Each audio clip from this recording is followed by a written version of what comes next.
Welcome to Chapter 7 of Tally Learning Hub. In this session, you will learn how to record payments and receipts in Tally ERP 9. This is similar to how we recorded purchases and sales in our previous session. The only difference is that the fields required to be filled will be related to payments and receipts. Let's start. Press V for accounting vouchers. Press F5 for payment. Press F2 to set the date. I want to set the date as 21st November. You will notice that automatically Tally changes the date to 21st November, assuming that since our last transaction was on 20th November, we will want to change the date to the next date. Let us record a payment made by Guru Electronics for the rent of 10,000 rupees. Since this is a payment, Tally first asks for the ledger from which the payment is made. This can be either the cash or the bank ledger. Press spacebar and you will see the list of cash or bank ledgers you have created. Select the ledger. I am selecting the bank ledger.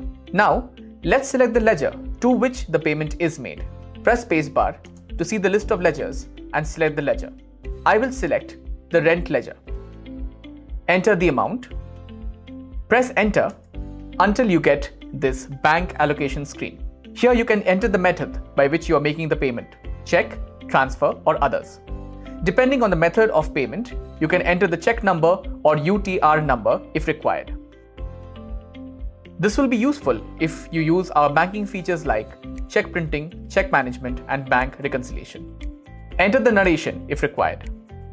While recording a payment or receipt transaction, you get various options in the right menu to help you record the transaction. For example, stat payment and nature of payment are options which will help you record payments with respect to GST. Similarly, in case the payment or receipt is by a post-dated check, you can mark the voucher as post-dated by pressing Ctrl T. By this, the transaction will reflect in your books only on the post-dated check date. Accept the voucher. Let us now record a receipt voucher for interest of 3,000 rupees received from the bank. Press F6 for receipt. Since this is a receipt, Tally first asks for the ledger in which money is received. This can be either the cash or bank ledger. I am selecting the bank ledger. Now select the ledger from which the money is being received. For me, it's interest, so I will select the interest ledger. Enter the amount. Select the method by which the money is received. Enter the narration if required. Accept the voucher. Similarly, you can record all your business transactions in Tally ERP 9. There is no need to get confused by which ledger to debit or credit. Just select the type of transaction and enter the details required. Your debits and credits are taken care of, while your accounts and reports are updated instantly. Whenever you want to see the list of transactions you have recorded, come to Gateway of Tally. Press D for Display. Press D for Daybook.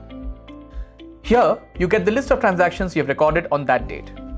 Press F2 to change the date for which you want to see the list of transactions, and press Alt F2 to change the period for which you want to see the list of your transactions. In our next session, you will learn about the powerful business reports in Tally ERP 9.